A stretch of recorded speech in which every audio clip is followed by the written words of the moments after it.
Welcome to the Climate Hour. I'm your host, Bob Grove. Today, we're going to talk about the climate impact of plastics. That's right, plastics, those ubiquitous units that make up the bulk of our packaging, computers, appliances, electronics, cars, clothing, carry out. Pretty much everything we use is plastic. And plastics are everywhere, not only where we want them, but where we don't.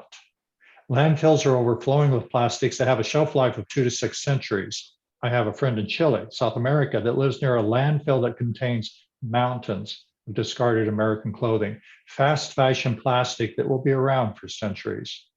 I just saw a documentary about Bolivia's lake of plastic, a 12-mile lake that is totally filled with plastic bags, bottles, single-use containers. This is a region that should be pristine wilderness, and instead it's a giant plastic dump.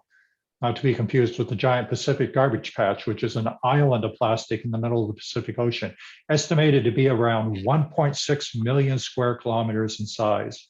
That's about twice the size of Texas. And that's just one of the giant plastic islands that are growing in our oceans.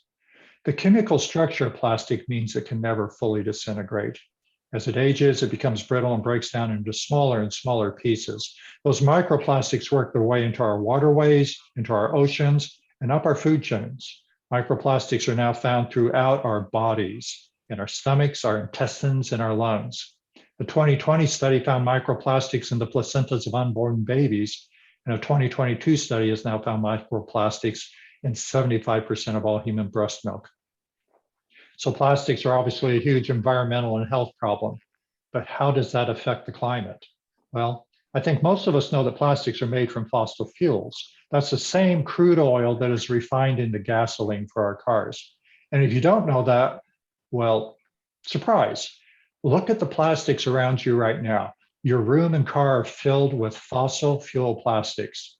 The equipment I'm talking to you through is plastic. You're wearing fossil fuels, probably a polyester blend, maybe rayon, nylon, spandex.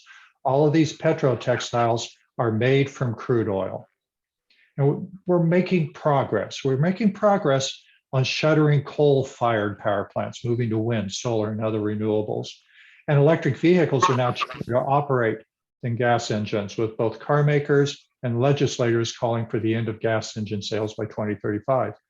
But while these climate activists are focused on the power and climate sectors, big oil is quietly redirecting billions of dollars into petrochemical plants to produce more and more plastics, drilling for the same amount of crude oil, just redirecting their oil into plastics. Wind and solar is the solution to clean power. Electric vehicles are the solution to clean energy, but until we find an alternative to plastics, the climate crisis will continue. The US plastics industry releases around 230 metric tons of greenhouse gases today. That's the equivalent of 116 dirty coal-fired power plants. And the US plastics industry alone is on track to release more greenhouse gas emissions than all coal-fired power plants by 2030. So plastics is the new coal. We're joined today on Zoom by Kevin O'Brien, founder and president of the Papahānaumokuākea Marine Debris Project. Hi, Kevin. Good morning, Bob. And Mike Stout, author, musician, and plastics activist. Hi, Mike. How you doing, Bob? Mike, let's start with you. As a musician and activist, I know that you fought for workers' rights, health, safety. You've started food banks, economic development councils. You've spoken out on global warming and fracking, and you're a founding member of Pennsylvanians United for Single-Payer Healthcare. You've worked in a lot of social areas. Tell us what's brought your attention to plastics, and how would you explain this problem to our listeners? Well, I've always been, first off, I'm in Western Pennsylvania in the Pittsburgh area. So everybody understands we're in the foothills of Appalachia. And I've been into the environmental movement since I went to the first Earth Day in April 22nd, 1970, and have been more or less involved in the environmental movement for many, many decades. And what really tipped the balance for me to really focus on plastics was, we have a fracking problem in Western PA. We have 17,000 fracking wells now just in Western Pennsylvania. And it's a massacre going on here. right now. But what drew me to the issue of plastics was, I guess it was about 6 or 7 years ago, I saw a movie called Plastics Paradise, which was produced by a young Asian woman in Hawaii. And she actually went to a number of islands where plastic had been accumulating. And she vividly showed in the movie what it was doing to wildlife and to animals and to fish and the ocean. And the movie blew me away. I mean, the movie literally shot me into this frantic, manic need to not only recycle more plastic, but to find solutions that were not just temporary or short term, but long range. As you said, Bob, we've got a serious, catastrophic problem with plastics. There was a Pew Charitable Trust and Systemic Ltd. There was a consulting firm several years ago. They did a major study on the world's oceans and said that by 2040, plastic in the oceans is going to triple what it is now. Nearly 13 million tons of plastic find their way into our oceans every single year. Current commitments would only reduce this volume by a mere 7%. Our waterways in Pittsburgh area, the Ohio River, the Monongahela, the Allegheny are just clogged with plastics. In particular, Lake Erie and the Great Lakes literally have now thousands and hundreds of thousands, if not millions of tons of plastic. Most of it is microplastics. Most of it is, there's a lot, we have our fair share of bottles and pieces of plastic, but most of it's breaking down into microplastics. And microplastics and nanoplastics are the two that concern me the most because they're invisible. People don't see them. And people don't see the harm that they're doing, not only to our planet, but to our wildlife and to the fish, to the oceans, and to the human body. Getting close to home, we have the plastic problem. We have, whether we liked it or not, been put on the front lines of the battle with plastics production. Allegheny County and Western Pennsylvania, now in the tri-state, what we call the tri-state region, has become a focal point for plastics and petrochemical production. Unsatisfied with the problems they have down in Cancer Alley, which for those of you who don't know, Cancer Alley is southwestern Louisiana and southeastern Texas, where the majority of petrochemical plants are located. But now what's happened is they've decided to move major portions of their operations. I'm talking about the corporations, ExxonMobil, Shell, the corporations that produce the plastic are moving their operations into the tri-state area and the Appalachian region. Why? The reasons are real simple. Climate change and climate chaos in the form of tornadoes, hurricanes, et cetera, are severely disrupting production down in the southern Louisiana region down there.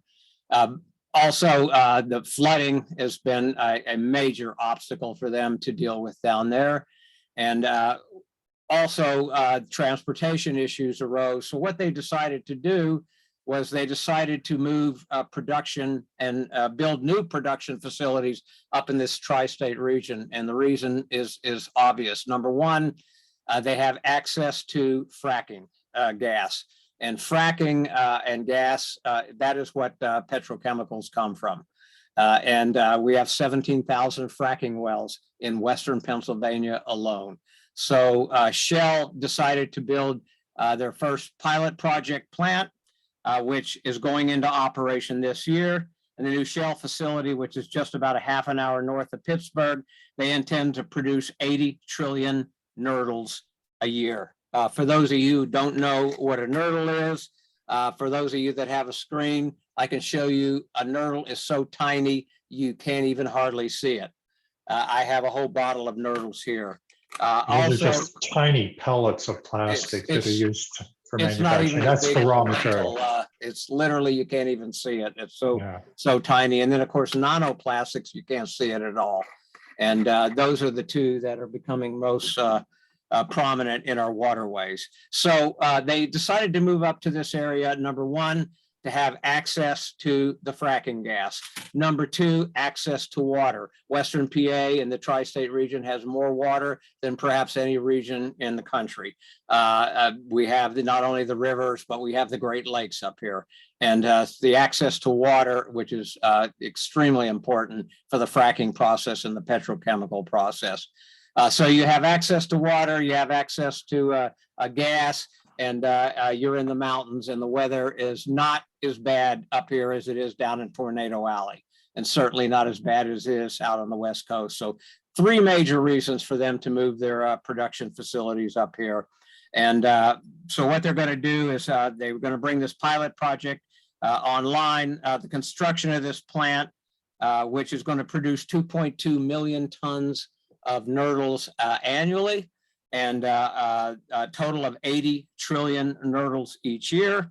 And the construction of this plant, by the way, was subsidized by us, the taxpayers, to the tune of $1.65 billion. So it's like we are subsidizing the petrochemical and fossil fuel industries, putting a knife in us. It literally boils down to that. Plastic production and consumption is something that people need to understand. It started back in the 1950s, the major plastic production and consumption, but it snowballed into large scale production. And today, as of 2020, 2021, we're now producing an estimated 30 to 34 million tons of plastic waste enters into our lakes, rivers, and oceans every single year. The rough weight of this is the weight of, if you want to know what that is in real terms, it's the weight, same weight of 21,000 rail locomotives. In 2018 and 2019 alone, 359 million tons and then 375 million tons of plastic were produced worldwide. Each year, the nodal that I showed you that Bob explained, each year, somewhere around 250,000 tons of nurdles spill and leachate into the ocean and into our waterways every single year. In fact, the industry itself admits that roughly 10 to 15% of the nurdles spill on the way from where they're produced to where they're going for the production of actual manufactured goods, whatever that is. 15% of that, the nurdles spill, and it's a common thing. Several years ago, there was a spill in the Mississippi River. 743 million nurdles fell into the river on August 2nd, 2020. It was 3 weeks before they sent a crew down to clean it up. 3 weeks is a lifetime for plastic nurdles. They're all over the place. They're probably in the Mississippi River, in the Ohio River, and everywhere else in the Gulf that goes down to the Gulf of Mexico by the time they went to clean it up, including all over the land, all over the swamps, everything else down there. It's a major disaster.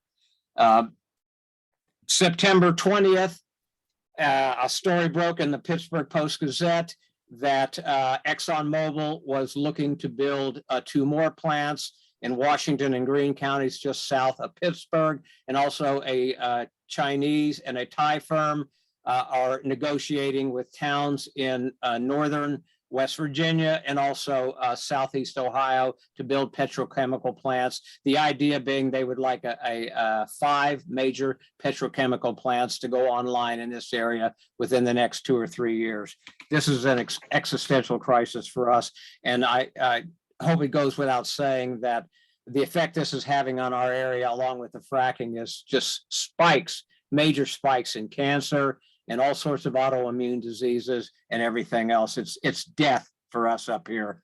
So what I said about big oil, moving out of the gasoline refinement and power coal industries, moving into petrochemicals to produce plastics, you're actually seeing that happen in your part of the world. You're seeing those plants go up. The petrochemical industry is the salvation for the oil and gas industry. This is their end product. This is where they're going to make all their money, and this is where they're making their money today in the plastics industry. The problem we have, and Kevin will, I'm sure he'll explain a little bit more too about what they're facing in the ocean with cleanup stuff. But the major problem I think we face, along with the actual plastic itself, is the perception of plastic. And the perception of plastic, which people look at plastic and you ask them, well, what does plastic mean to you? That means convenience to them. It means a lot of things they can buy that they couldn't buy in the past because it's so much cheaper than glass and other containers that plastic came in. But in fact, plastic should be seen in another way. Plastic equals poison. Plastic equals death. Plastic equals the destruction of our planet, the destruction of our oceans, and the destruction of all our waterways and life as we know it on planet Earth. And the reality is we are the ones that are financing it. There's not a petrochemical plant out there that could exist without taxpayer subsidies. And in fact, not only are we financing it, but we're stuck with the cleanup. Yes, we are. And speaking of cleanup, let's jump over to Kevin. Kevin, you've spent what, 12 years with the National Oceanic and Atmospheric Administration running ship-based marine research projects across the Pacific. And I think a lot of that was large-scale marine debris cleanups. You've started your own nonprofit now, the Papahānaumokuākea Marine Monument, to clean up that monument area. And these are some of the remotest areas in the world, I believe. What are you actually seeing on the beaches there and the reefs? What is it you're cleaning up? Yeah, thanks, Bob. I think, we were kind of operating on the other side of the plastics issue from the production and the front end, and we see the results of the back end. And I think just by virtue of the area that we work in, we have a really unique perspective, I think, to add to the problem itself. And that is, like you mentioned, we work exclusively in the Papahānaumokuākea Marine National Monument, which most people don't realize that the Hawaiian island chain extends for an additional 1,300 miles past the main populated islands. And it consists of about 10 uninhabited islands and atolls, that stretch all the way up to Midway, which I think most people probably have heard of from the World War II reference. But that we have an incredibly large region. It's 583,000 square miles of reef, open ocean, and then small island sort of territory. And that it's a national monument, it's a wildlife refuge, and it's a place where, it's the remotest end of the most geographically remote archipelago in the world. And if there was ever a place where this problem shouldn't be impacting things, it's the islands of Papahānaumokuākea Marine National Monument. But when you head up there, what you see is the evidence of a really runaway, outsized problem. So, here we have these islands, which are, 14 million seabirds of, 22 different species nest here. Like, you can barely walk around on the islands because there's a nest every 5 feet, on the ground and that sort of thing. We have 70% of all the coral reefs in the United States lie in this area. And what you see is just an incredible, shocking amount of plastic on the shorelines, and also derelict fishing nets or ghost nets that wind up getting snagged on the coral reefs, causing all sorts of issues for the endangered Hawaiian monk seal and threatened green sea turtle with entanglement in these hazards and stuff. And so I think the perspective that the work that we do can add to the conversation is really, a lot of people in populated areas may walk up and down their local beaches or waterways in Pennsylvania, for instance, and see plastics. But what isn't right up in your face every day is that interaction between those plastics and wildlife. And so what we can provide are those really, really shocking, images and stories of the daily, hourly interaction between wildlife and these plastics. I should add that these ghost nets are also made of plastic polymer. And so I think we have that perspective to add to the conversation, which is really important, that it's not just plastic washing up on the sand, it's plastic washing up on the sand, and then an endangered seabird chick might swallow it. So it obviously affects not only our health, but the health of all the other creatures on the planet. Right. You're talking about plastic washing up on one of the most remote islands in the world.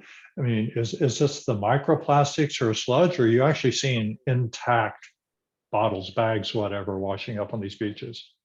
We see a bit of both. Primarily, it's the bigger stuff.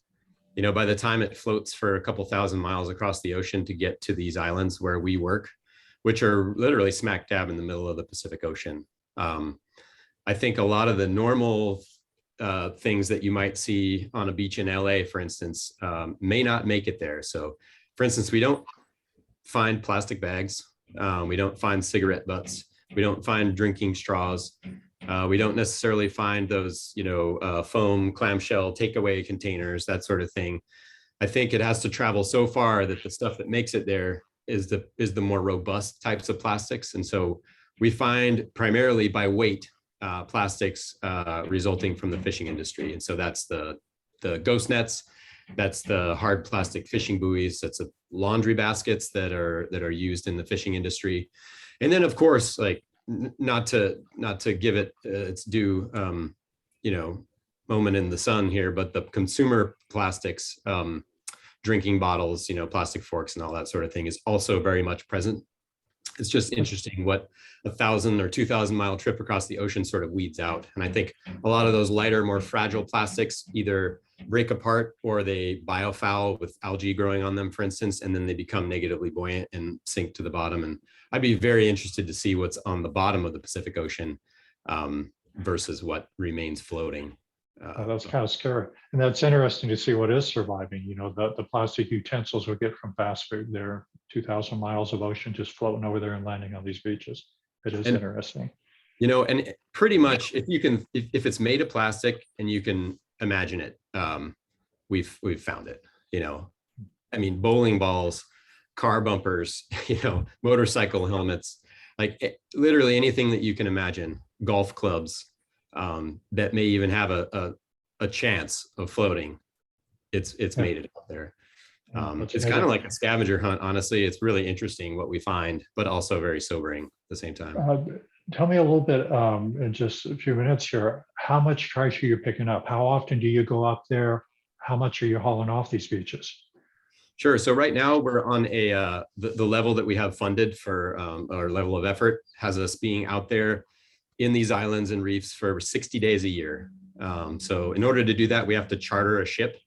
It's a 180-foot supply ship, and that ship will take us up there. It's about 1,000 miles to the closest place that we work, and so it takes a couple days to get up there, and then we work up there as long as we can, and then come back. And it's obviously expensive, but it's a very remote area, and that's just what it takes to do these cleanups. But you're talking tons? I mean, how much Sure. How much plastic by weight, volume? How do you do that? Yeah, so yeah, just poundage. So this season that we just completed, we were up there for 60 days and we came back with a total of 200,000 pounds. And so, there's enough plastic up there to keep us busy for more time than we are able to spend there. And so it's just a matter of how much funding we can get and how much time we can spend up there, because there's no shortage of plastic, I should say, to remove there. So yeah, each 30-day project on the ship, we bring home seems about on average 100,000 pounds. So 100,000 pounds on over 30 days. Is this just working your way up and down the chain, or do you find yourself re-cleaning the same areas? We do find ourselves re-cleaning the same areas. And as you might imagine, just the oceanographic currents and factors up there are pretty complex. So many of these locations up in the National Monument where we work are actually atolls. And so for the listeners, an atoll is basically a ring of coral reef, and you have the breakers and the waves that crash on the barrier reef. And then in the middle, you have a calm lagoon that, hosts some of the coral species that prefer that sort of calm, shallow environment. And so what you have in many cases are little small sand islands that then pop up around the perimeter of that barrier reef. And so you have shallow coral gardens with calm waters, and you have small sandy islands scattered around the rim. So any of this debris or plastics, that makes it in over the barrier reef either get snagged up on the shallow coral gardens in the interior of the lagoon, obviously with its own host of problems in terms of smothering and killing coral, but also you have, the sandy shoreline area. So in general, most of the plastics, buoyant plastics, end up on the shorelines, and most of the nets end up on the reefs. And what's really bad, relative to what I said to what Kevin's doing, Bob, is that here he is, trying to deal with this mess on his end. And meanwhile, on our end, not only do we deal with the same kind of mess he does in the Great Lakes and the rivers and the Gulf over this way, but at the same time, according to the American Chemical Council, they just announced, in fact, about a year and a half ago, that they have 300 new petrochemical plants coming online in the next 5 years. I think about 24 of them already have licenses and are in the process of being built. So here he is busting his hump with his friends and co-workers out there, and they empty the stuff all out of these island atolls, et cetera, only to come back and have the same damn stuff in those places. Same thing again next just, year. It's just going to keep getting worse the way we're going. And there's no way that it's ever going to be dealt with until we stop the production at the front end. And that's a really interesting point. I think the example, the visual example that everyone gives here is, if you come home and your bathtub is overflowing with water and the tap is running full tilt, do you go in and start, bucketing water off the floor and into the sink, or do you just go over and turn off the tap? And I think we've probably all heard that example, but turning off the tap would be working with the producers or working on, better circular product life cycles for these plastic products that we can't avoid producing. But so from our end, we're working on a treadmill to just keep up with the problem. And I guess the way that I like to think about it is that for us, it's a very important place. Like the place itself is exceptionally unique in the world. It's important culturally to the Hawaiian, the Hawaiian people. It's very, very closely linked to so many narratives about Hawaiian culture and cosmology. And we have all these protected species and essentially what amounts to a really, really precious intact marine ecosystem that I think you can find probably nowhere else on Earth. You head up there to these islands and the seabirds may have never seen a human and they'll come and land on your head, that kind of thing. And I think that's so unique in this world. And so for us, it's about mitigating a threat that we can do something about. So obviously, your listeners are pretty well tuned into climate issues. And so obviously these same islands and coral reefs are dealing with a host of climate related problems, ocean acidification, coral bleaching, rising temperatures, and all this sort of thing. And the way that for us, it's helpful to think about it is, yes, we're on a treadmill, but it's kind of a triage situation. There's these big nebulous problems resulting from climate change that they're getting, all the habitats and the animals are getting hit at from multiple angles. And here's this issue of plastics. We can actually do something about it. And so going up and removing these hazards from the environment, essentially just give them a little better chance of surviving the other hazards. And so, thinking about it in those terms, if we can do anything to lessen the impacts to these animals and habitats, then that's what we're there for. You're listening to the Climate Hour. I'm your host, Bob Grove. We're speaking with Mike Stout and Kevin O'Brien about the climate impact of plastics. An estimated, and I think, Mike, you touched on this, an estimated 9 billion tons of fossil fuel plastics have been produced since it was invented in the 1950s, but only 9% of those plastics have been recycled.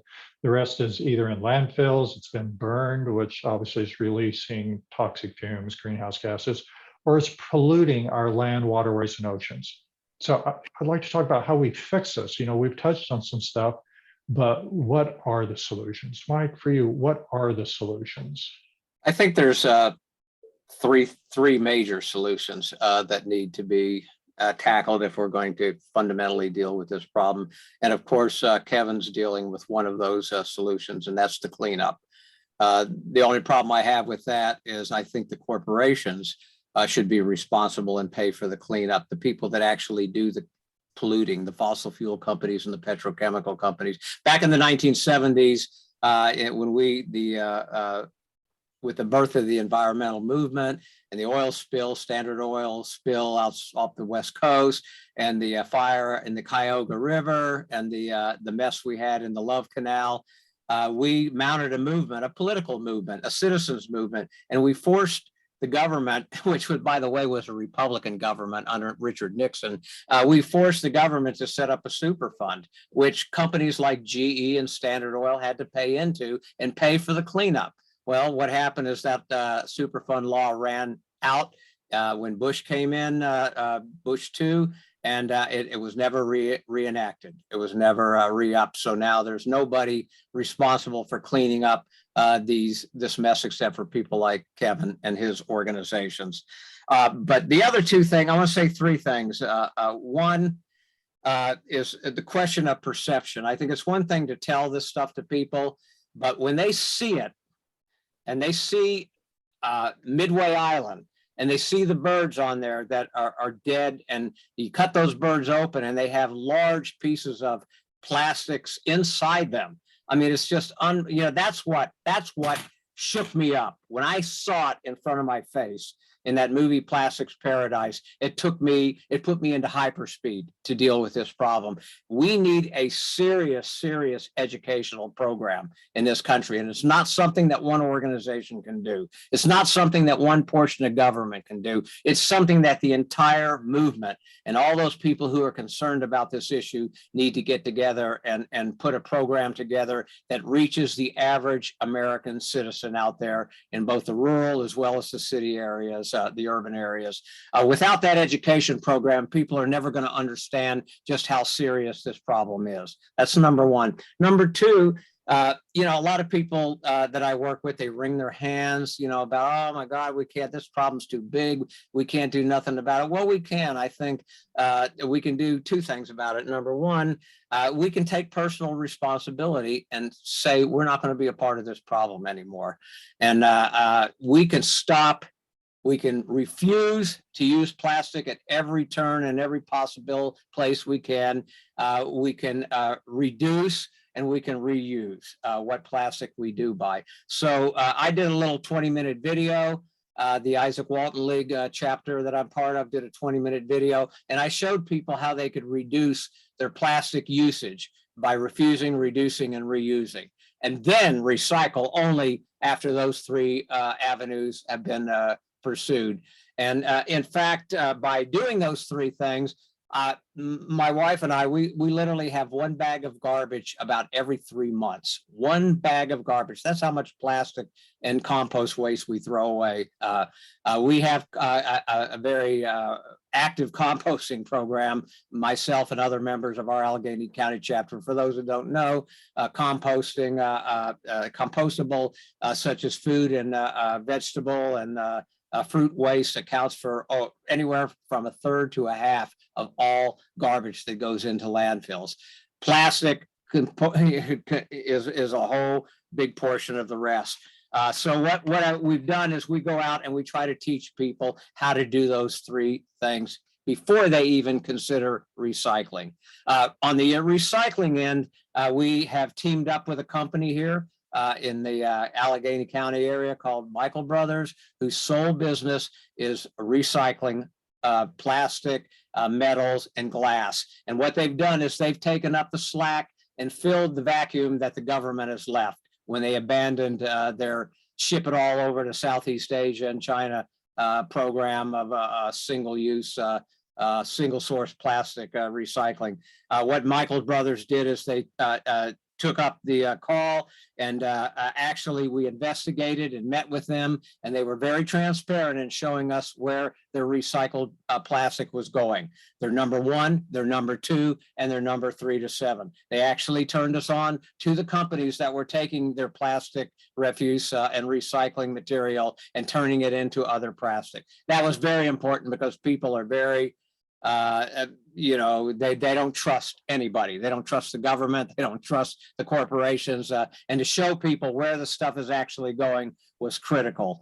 So that kind of take responsibility yourself, I think, gives people not only hope, but gives people, it defeats those feelings of hopelessness and that we can't do anything and we can't be part of the solution. But more importantly, we need policy changes, and we need a serious policy changes. And the policy changes are threefold. Number one, increase the public sector's involvement in actual recycling. And that means public policy. Number two, we've got to stop subsidizing the fossil fuel industry. We have spent over $300 million subsidizing just the petrochemical industry itself in the last decade. Basically, we're like it's like signing your death warrant. It's like giving somebody robbing you a gun to shoot you. It's outrageous. We've got to stop the taxpayer subsidies of this and divert that money into stuff that's going to change policy and clean the mess up. So on the one hand, we've got to stop subsidizing them, and on the other hand, we've got to force them to be responsible and pay for their cleanup. And most importantly, number three, we've got to shift production to a type of production that is more circular, a circular economy. And it's in Europe, where I toured singing for 8 years, there's a number of countries, Germany, France, and some Scandinavian countries that are heavy into what they call a closed loop economy. A closed loop economy means you are not allowed to produce anything that can't be recycled and reused. And that the recycling loop is endless. It goes on. And the principal thing about that is that there's no such concept or thing as garbage. It might be in a landfill, it might be in the river, it might be off the atolls that Kevin's cleaning up, but there's no such thing as garbage. It's always here. The other thing to understand that you raised, Bob, is there's no such thing as plastic ever going away and ever disappearing. If you burn it, the chemicals and the nanoplastics go into the atmosphere, into the air, and people breathe it.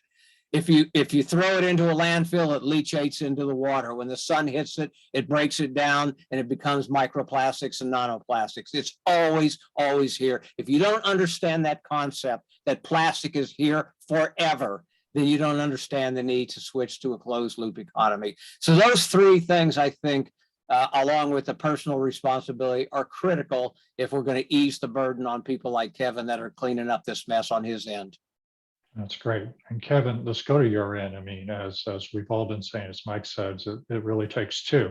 We have to stop adding more plastic to the system, but then we've got to clean up what's out there. We can't continue to live with this health hazard.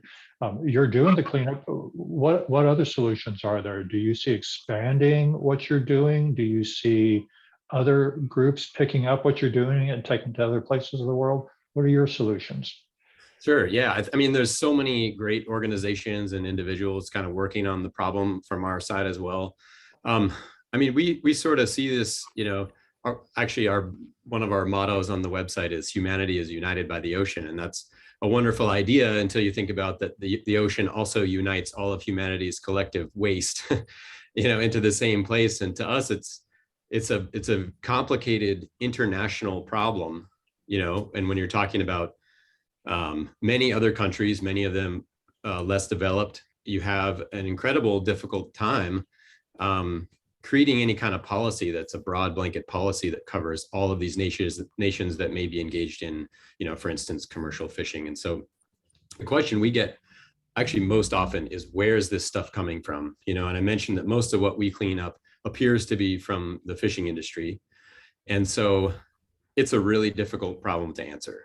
And we've collaborated recently on a project that hopes to at least make some progress towards finding out, which fisheries, for instance, most of these derelict fishing nets are coming from. But that from our side of things, being a responsible consumer of seafood also relies upon us knowing which seafood may be causing the problem. And we don't have those answers yet. So that's a big solution that we need, like a code that we need to crack in terms of making progress on what we find, at least.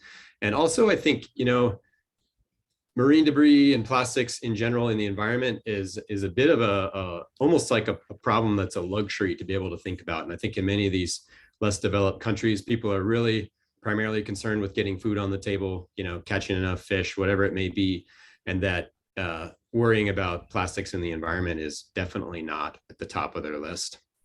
And so I think everywhere across the world, people run on the bottom line. And so if there's a way that we can collectively work to incentivize proper recycling or disposal, or to monetize the raw material itself in a bit better way, and then work on infrastructure in many of these developing places. Obviously, the solution is to not produce as much plastic and to you vote with your dollar. So if you choose not to consume plastic, like Mike, and kudos to you, Mike, that's a really, really dedicated,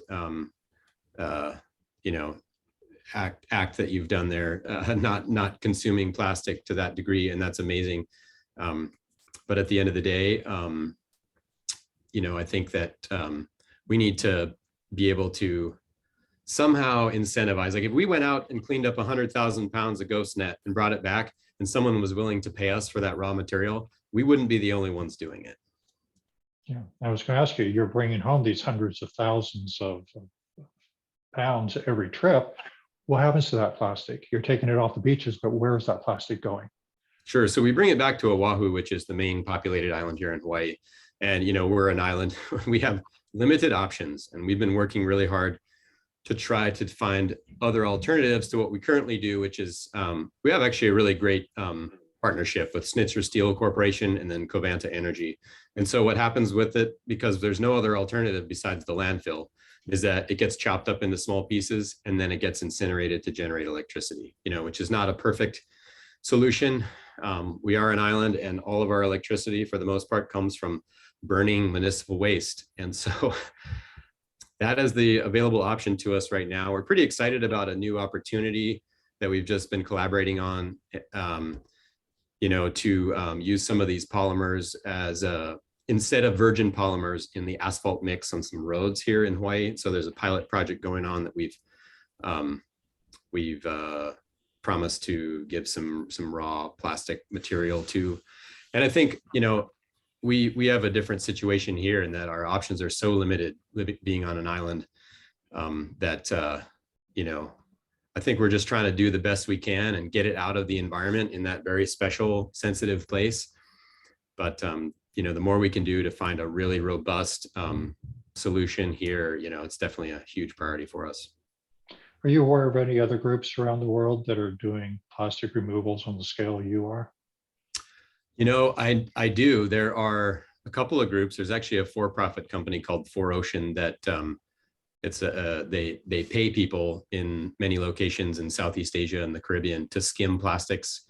A lot of the consumer marine debris comes from waterways, like Mike mentioned. And so trying to skim that stuff, at the river mouths or in these, near shore areas before it gets further offshore. And they're pulling a incredible amount of tonnage out. And there are just a lot of groups that are doing, local beach cleanups and that sort of thing on a small scale everywhere around the Pacific that I know of. But our operation is fairly unique in that it's a large scale ship-based operation. We launch boats from a ship. We have a team of free divers to dive down, up to 30 feet deep with no scuba tanks and cut this stuff off the reef. And so I don't know of anybody doing that type of work on the scale we are, but my heart is always warmed by the number of people who are involved in this issue around the world in the Pacific. And Bob, we are part of a coalition. It's called Break Free from Plastics, which is worldwide. And we actually have activists working on the plastics issue in probably somewhere around 50 different countries. And Break Free from Plastics is mostly young people, mostly women. And I think that makes a huge difference in terms of energy, in terms of vitality, in terms of commitment, in terms of people who know what's on the line, because they're the ones that are going to have to be dealing with this stuff. But a couple other things I just wanted to add here that people should know about. Nanoplastics, which obviously Kevin doesn't clean up per se, although inadvertently he probably does, is the most dangerous. Nanoplastics and microplastics go to the bottom of the ocean. The phytoplankton and our entire food chain is consuming the plastics, not just the stuff at the top, that Bob sees in the birds and wildlife, but the phytoplankton and the coral reefs, they're all getting crushed by the plastic. Another thing is, in terms of policy changes, we don't even have the basic stuff that other countries have delved into. Like, for instance, we have no database of manufacturers who make plastic pellets, where it's coming from. We don't even know. I mean, there's nobody in the government that even has a grip on that. And I'd like to also add too, as you probably know, Bob, I've been an anti-war activist since roughly around 1967. Kevin, I'm really, really old. I'm old enough almost to be your grandfather. So I am, but the US military is by far the biggest polluter on the planet and produce more plastic and waste than the top 5 biggest petrochemical companies in the world. This is, if we don't change policy here, you have 800 military bases around the world. They all have these burn piles where they're just burning plastic and throwing it into the atmosphere for no, it's just poisoning people. And if you don't change our foreign policy and deal with that issue, you're not going to deal fundamentally with the plastics issue. And the other fact I want people to know in terms of the personal responsibility is that plastic packaging represents about 65% of all household trash in this country. 65%. That shows you that if we could get enough citizens on the program and get enough citizens involved in our movement, we can make a dent in the problem. And let me just add this too, is a lot of people think they're doing something good by using plastic water bottles. Well, over the last year, in fact, annually over the last couple of years, the major 3 places where people get poisoned by plastics and the chemicals that go into the plastics is the air, bottled water, and seafood. That's where most of the people ingest the majority of their plastics. In fact, we in the United States ingest 90,000 microplastic particles every year just from drinking bottled water. 90,000. If you were drinking out of your tap water, it would be 4,000, as bad as the tap water is and the chemicals in there. Also, the amount of food you're ingesting, the amount of, if you show people a credit card, the size of a credit card, which I know a credit card is 2 1/8 inches by 4. The size of a credit card, every human being in the United States and probably worldwide ingests a credit card's worth of plastic every week. 1 credit card, every human being in this country, at least. And that's not counting the people that do more of that. So, I mean, these are issues. If you don't educate the public about what is going on and try to at least attempt to draw the dotted lines between their habits and their consuming stuff that they're doing daily with the problem on Kevin's end, cleaning the stuff up. If you don't show it to people in full color and show them what damage it's being done, not only to the planet and the wildlife, but to themselves, we're never going to get anywhere changing policy. We're talking about refusing plastics, reusing them, reducing. Mike, I know you've composed a new single called Refuse, Reuse, Reduce. Now, we don't normally play music on the Climate Hour, but I think your song is a perfect way to end this program today. Can I have your permission to play it? Absolutely. Yes, you do. All right. Okay, so here's Refuse, Reuse, Reduce, composed and performed by Mike Stout.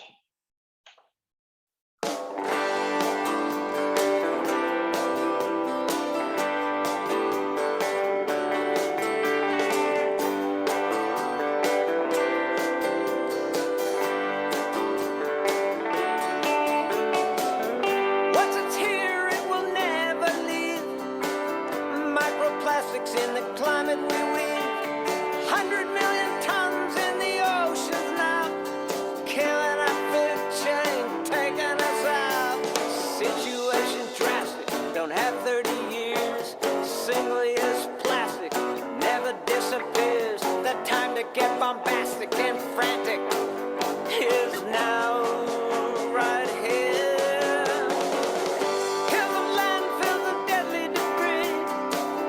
Killer viruses about to unfreeze. Whirlwinds of poison, chemicals hurled to every corner, every crevice of the world. Oh, ethane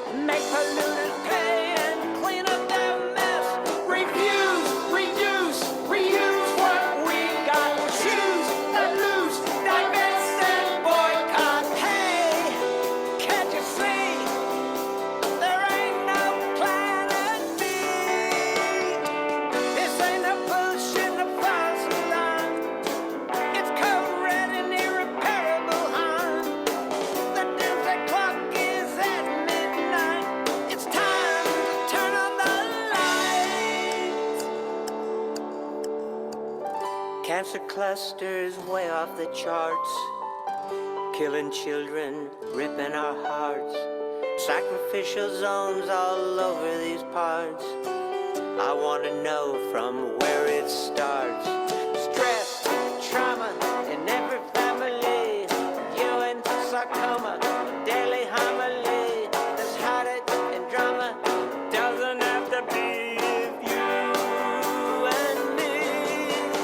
Refuse, reduce, reuse what we got. Choose, let loose, the best and boycott. Refuse, reduce, reuse what we got. Choose, let loose, the best and boycott. Hey, can't you see?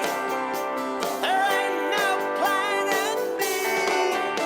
Refuse, reduce, reuse what we got. Choose, let loose, the best and boycott. Refuse, reduce, reuse what we got. Choose, let loose, the best and boycott. Hey, can't you see?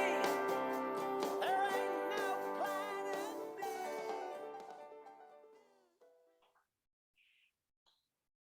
Thanks, Mike. That's a great song. There's actually a nice video that goes with it too, so, which I That's said. up on YouTube. Yeah, that's, the pictures just- make it, the pictures, when people see, I think they understand, pictures are worth 1,000 words and Absolutely. 1,000 So songs. I think our listeners can go to YouTube and just search for refuse, reuse, reduce, and they'll find it there. So thank you both for joining us today. Where can we send our listeners to learn more about your work? Kevin? Yes, listeners can go to www.pmdphawaii.org. PMDP is our acronym that stands for the Papahānaumokuākea Marine Debris Project. And you can follow us on social media at PMDP Hawaii as well. Thank you. Thank you. Mike, where can people go to learn more about your work, your music? You can go to our, I'm with the Isaac Walton League of America, which is the biggest and oldest conservation group in the United States. We're celebrating our 100th anniversary this year. And our website is https://Allegheny-iwla.org. And you can find out more about our organization and our work there. And the many coalitions. We're actually part of 5 different coalitions nationally and internationally. So, and if they want to get a hold of me personally and get copies of songs or music or whatever, you can go to my website, www.mikestoutmusic.com. That's www.mikestoutmusic.com. And Thank you. And thank you to our listeners. We welcome your questions and feedback. You can learn more about the Climate Hour at climatehour.net. That's climatehour.net. This is the Climate Hour. I'm your host, Bob Grove.